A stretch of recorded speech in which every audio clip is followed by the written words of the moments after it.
a quien le vamos a saludar. Buenas noches, ¿cómo está usted? Mi querido Enrique, buenas noches. ¿Cómo le va? Encantado de estar en tu Muchas programa. gracias por estar aquí. Yo tengo varios temas que tratar con usted, pero el primero, pues, le va a hacer reminiscencias de sus épocas de procurador, Ajá. porque se le ha iniciado un proceso administrativo, y creo que sancionatorio, a Julia Príncipe, por declarar como lo hacía siempre, solo que en la última vez lo hizo sobre Nadine Heredia, y eso al ministro de Justicia, mientras hablara de cualquiera, no le importaba. Claro. Pero cuando se trató de Nadine Heredia, al ministro se le pusieron los pelos de punta y se acordó que había una norma, ¿no es cierto? Cosa que no había recordado antes. Inaplicable, ¿no? Inaplicable, sin razón además, y ahora la amenazan con sancionarla. ¿Cuál es su opinión? Mi opinión es que es un abuso de poder. Efectivamente, esa norma que es del gobierno anterior se coloca, se elabora, se modifica justamente por el caso Fujimori. Te acordarás de nuestro protagonismo jurídico, mediático. A ti mismo te dimos una serie de entrevistas, Enrique, antes que Fujimori fuera extraditado y después, y eso incomodaba evidentemente al gobierno de turno, al gobierno aprista, porque había hecho una coalición en el Parlamento entre el aprismo y el fujimorismo, lícita, legal, pero política. Entonces, claro, Fujimori era un elemento perturbador y cualquiera que hablara sobre el juicio que en ese momento se iniciaba a Fujimori en el Perú era pues perturbador para el gobierno de Alan García. Entonces se coloca esa norma justamente para pedirle permiso al titular de justicia, al ministro o ministra de justicia, para que el procurador pueda hablar. Pero eso es inaplicable por una razón sencilla. ¿Tú te imaginas que el procurador sale de un juicio, de una sesión del juicio oral, una sesión del juzgado, sale de un canal de televisión y en ese momento es entrevistado o quiere entrevistar a la prensa? Va a llamar el procurador al ministro, al titular, si lo encuentra en ese momento para pedirle permiso y es todo un procedimiento. Evidentemente la noticia ya fue. Como diría Héctor Lavoe, sería un periódico de ayer y la noticia se cae. Entonces es obvio que eso fue inaplicable, nunca se sancionó por ello y es evidente que cuando hay un malestar para determinadas personas, el titular de justicia, yo no creo que esto sea Palacio de Gobierno, el titular de justicia se siente afectado, quiere ser más papista que el Papa y sancionar a un procurador. Me parece un abuso porque además de alguna manera se victimiza la propia Príncipe. Pero ¿no? ¿usted no cree que el ministro de Justicia quiere cortarle la cabeza a Julia Príncipe para entregársela a Nadine Heredia en bandeja de plata con todos los honores? Es probable, es probable. Yo tampoco creo que esta es una petición por parte del Palacio de Gobierno, pero probablemente por ganarse avemarías, por ganarse logros, entre comillas, hacen quedar mal a Palacio de Gobierno. Porque yo dudo mucho, conociendo al presidente de la República, de que el presidente le haya dicho, oye, coaccióname a la procuradora Príncipe. Porque lo que están haciendo es de alguna manera, que es una buena procuradora, pero la están victimizando, ¿no es cierto? Cuando ella debería hacer su trabajo como siempre lo ha hecho, creo que es una buena profesional. Y en todo caso, es cierto que los procuradores deben guardar, como lo hacíamos nosotros, la ponderación, el equilibrio, bueno, la ella moderación. lo ha hecho. Por eso. En ningún momento ha puesto en riesgo ninguna investigación. Así Pero usted es. dice, no creo que el presidente lo haya hecho, pero ¿diría lo mismo de la primera dama? No creo, no tengo por qué desconfiar de la esposa del presidente, pero sí hablo por el presidente. Yo no creo que el presidente de la República esté inserto en una amenaza o en un designio o en una instrucción al ministro de Justicia para que la amordace a la procuradora Príncipe. Lo curioso del tema es que justamente ayer el primer ministro da a conocer un comunicado donde habla de que, bueno, pues hay que crear un buen ambiente, nada de presiones, nada de intervenciones y que respetan la libertad de prensa. Fíjate, esta acción pero esto es una mordaza. Pero es torpe, pues. O sea, la conducta es bastante torpe. No digo que el ministro, digo que la conducta, para que después mañana no salga que el ministro, no. La conducta del ministro es bastante torpe, ¿no es cierto? Porque es evidente de que esto crea pues una sensación de inseguridad, de inestabilidad, de mordaza, de que de alguna manera hay algo que ocultar, ¿no es cierto? Y yo creo que el que nada debe, nada teme, mi querido Enrique. O sea, y en este caso yo creo que si no hay nada en Palacio de Gobierno, si no hay nada, y confío en ella, en la señora Heredia, entonces ¿por qué tratar de presionar a la procuradora Príncipe? Como usted ha dicho, si lo que querían era bajar el tono de la situación, lo único que están logrando es levantarlo. O sea, están logrando que haya una fuerte adhesión hacia Julia Príncipe, una procuradora correcta, ¿no es cierto?, que además siempre se ha manejado con profesionalismo, nunca ha dicho más de lo que debía decir, Yo te lo resumo de la siguiente manera. Si quien habla me sentía agredido cuando de alguna manera, después de la extradición de Fujimori, y tú lo sabes perfectamente, lo conté en el libro, que te lo obsequié, eres parte de la nominación de ese libro, Enrique, reclamé que hubo una mordaza o intento de mordaza en el gobierno anterior, en el gobierno aprista, de parte de, sobre todo la última titular de Justicia, el Ministerio de Justicia, y me quejé y renuncié por eso. Yo hoy día no me puedo olvidar de las épocas de la Procuraduría, exitosas, dicho sea de paso, para decir no, que se le implante una mordaza o que se le cercenen sus derechos a un procurador. O sea, no me puedo, digamos, olvidar de mi trabajo y de los reclamos que hice en su debida oportunidad. Y si ahora sucede con un colega, o con un ex colega, o con un actual colega, yo creo que eso me parece, por decirlo menos, bastante delicado, ¿no? ¿Inapropiado? Inapropiado. Don Omar Chejade, hubo un fallo que favoreció a Nadine Heredia y, curiosamente, sin petición de las partes, se propagó o benefició también a los familiares y amigos de Nadine Heredia. ¿Estuvo bien dado ese fallo? ¿Estuvo bien dada esa, que era la resolución de un habeas corpus, que presenta ella, pero que benefició también a quienes la rodeaban? Por partes, por partes. El habeas corpus que presenta ella se hace, lo dijimos de un comienzo, porque un fiscal, el señor Rojas, se apresura, reabre una investigación que ya había sido archivada en el 2009, y yo fui abogado también de la señora Nadine Heredia, y por un recorte periodístico, sin tener nuevos indicios, ni nuevas pruebas, ni ningunos elementos adicionales, se anima a abrir para probablemente tener alguna notoriedad mediática. Muy bien, lo dije apenas se abrió ese fallo, se abrió esa investigación que se estaba vulnerando el derecho fundamental de la señora Heredia y que un habeas corpus iba inmediatamente a archivar dicha investigación. Fue así en primera instancia, fue así en segunda instancia, el tiempo me dio la razón. Sin embargo, pienso de que la Sala Superior ha excedido sus funciones, porque una cosa es que ratifiquen el fallo, dándole la razón y declarando fundado el habeas corpus de la señora Heredia, y otra cosa muy distinta es que amplíen el ámbito de ese fallo a otras personas que no han interpuesto ninguna acción de garantía. Por lo tanto, había un exceso claro, evidente, de la Sala Penal Superior. ¿Por qué? ¿También porque han querido ser más papistas que el Papa? Es probable, pero esa razón... ¿Han querido congraciarse con Palacio? No lo sé, no me animaría a hablar sobre eso. Yo respeto mucho al Poder Judicial. ¿Pero hay razones jurídicas, legales para hacer eso? Ninguna. ¿No hay ninguna? En lo absoluto. ¿No habría una interpretación por ahí que no conocemos y que de pronto sale a la luz por obra y gracia del Espíritu Santo? No, están haciendo como decimos los abogados, una interpretación extrapetita, ¿no? O sea, la petición, el petitorio, digamos, de la demanda era por una persona exclusiva y excluyentemente sobre la señora Nadine Heredia, y luego vemos pues, que el fallo, ni siquiera del juez penal de primera instancia, sino de la Sala Superior, lo amplía como si fuera un abanico, como si fuera un pulpo, a diferentes personas. Pues yo creo que este es un fallo que tendrá que ser seguramente analizado y sancionado administrativamente por los órganos de control del Poder Judicial. Pero usted ha leído las declaraciones de uno de los vocales que prácticamente ha dicho que Víctor García Tomo y Samuel Abad prácticamente son unos ignorantes y no saben lo que dice. O sea, ¿quién tiene razón, ellos o el vocal?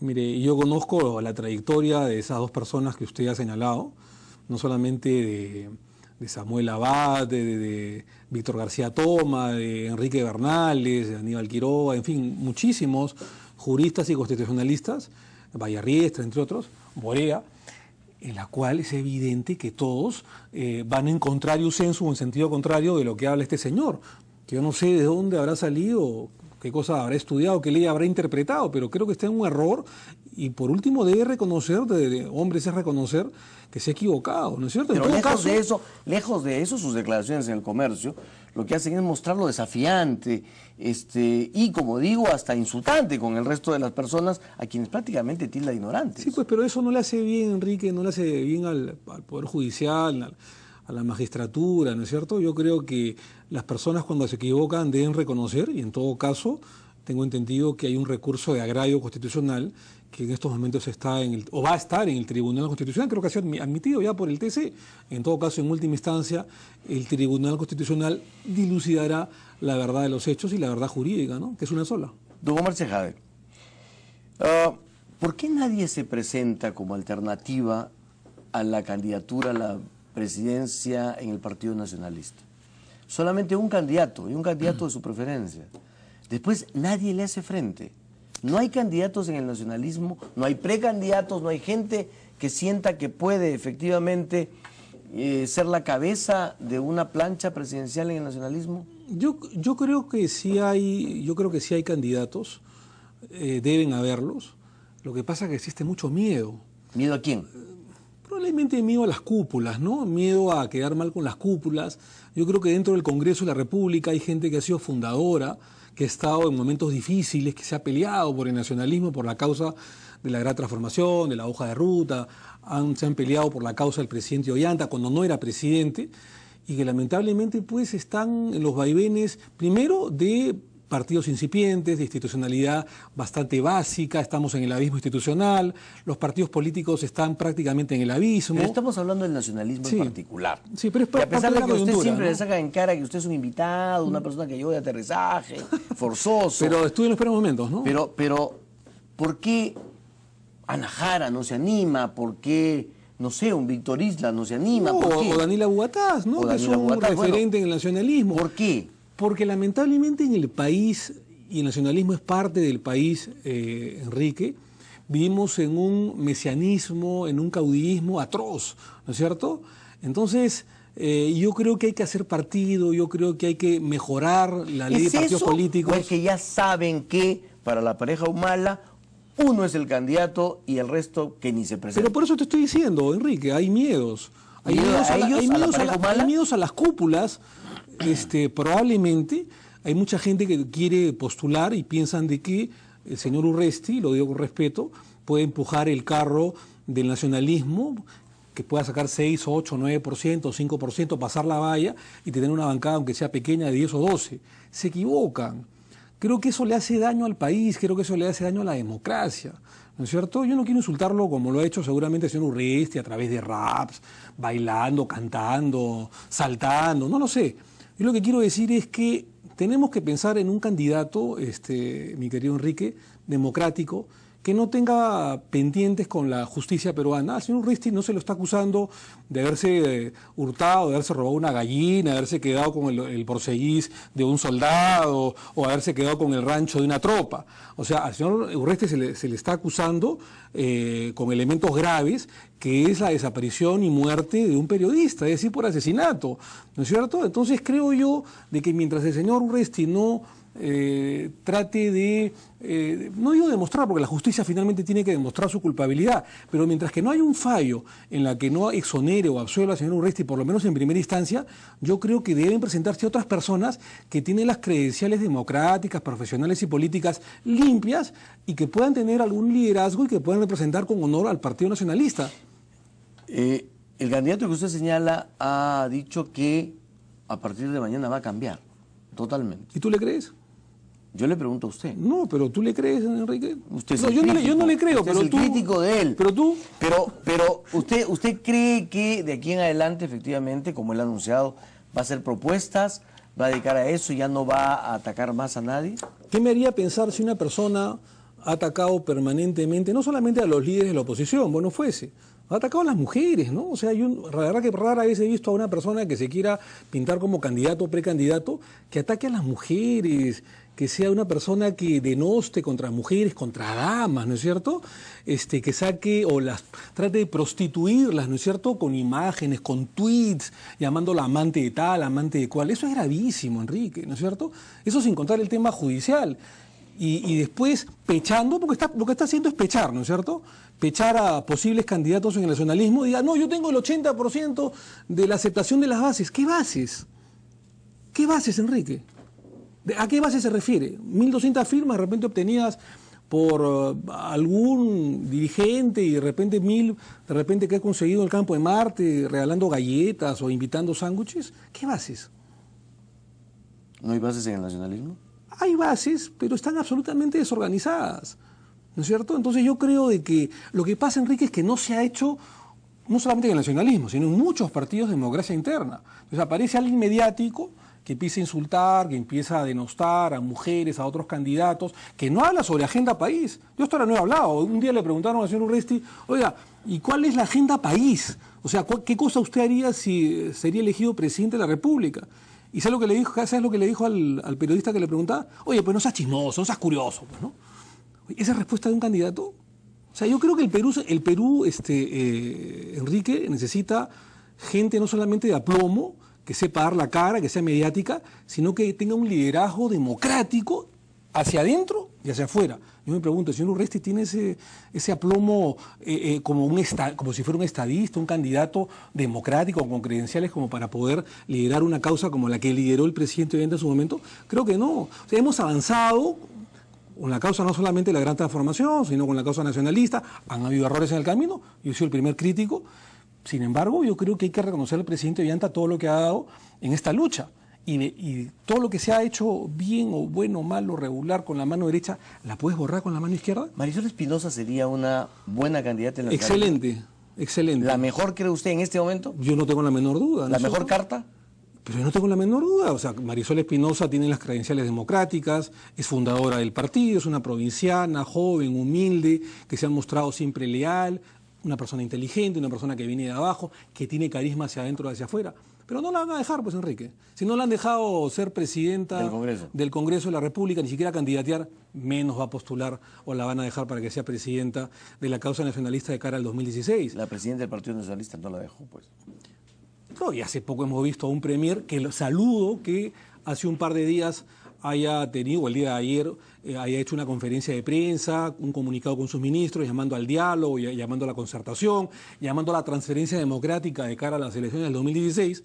Saludo que haya tenido ese gesto, digamos, democrático ante el país. Pero no saludo cuando él, por ejemplo, ataca a la vicepresidenta Marisol Espinosa, diciendo que ya no es la vocera, como minimizándola o teniendo reacciones, la verdad, que no son propias de un premier, ¿no? ¿Soberbia?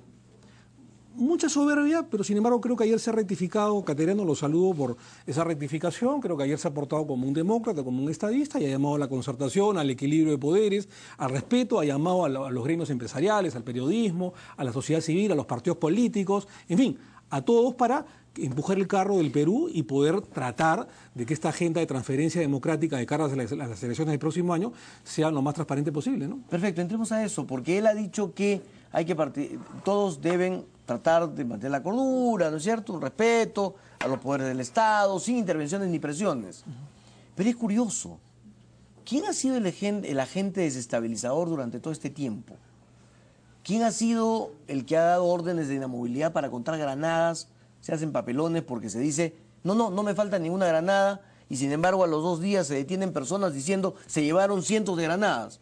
Total, no se robaron las granadas, pero ya hubo una orden de inamovilidad que generó un malestar. Esta mordaza, Julia Príncipe, ¿no es cierto?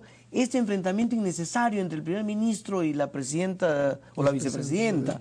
Y le puedo narrar una serie de elementos, las declaraciones del presidente de la República, las declaraciones de Nadine Heredia permanentemente atacando y diciendo que están echando lodo sobre el gobierno. ¿Quién es el agente desestabilizador? Entonces, ¿ese comunicado para quién es? ¿Para el resto o es para el gobierno también? Yo creo que acá hay que reconocer esto es una culpa de todos, Enrique. O sea, no solamente han habido errores y han habido respuestas del gobierno, sino también hay otros sectores que, bueno, lamentablemente han atizado y han echado más leña al fuego. Yo soy el primero en reconocerte que parte del error de este gobierno es habernos peleado con el aprismo, con Alan García, con el fujimorismo, con Keiko, con los demás candidatos políticos y con mucha gente, ¿no es cierto? Y con cierto sector de los medios de comunicación, ¿no es cierto? En la cual también hemos estado en un pugilato absolutamente innecesario, cuando la agenda era más grande y la agenda era, es y será siempre el país sumar y multiplicar y no restar y dividir. Muy bien, hecho esto, faltan todavía 10 meses y creo que a pesar de todo ello, creo que Cateriano ha hecho muy bien en salir el día de ayer con sus ministros para llamar un poco a la calma, llamar a la concertación, al equilibrio de poderes y tratar de que estas elecciones sean lo más tranquilas y apacibles posibles, ¿no? Ojalá, don Robert Chejade. Muchísimas gracias por su presencia esta noche. Un honor estar en tu programa. Seguiremos conversando. Gracias, Enrique. Muy amable. Chao. Amigos, nos vamos a una pausa.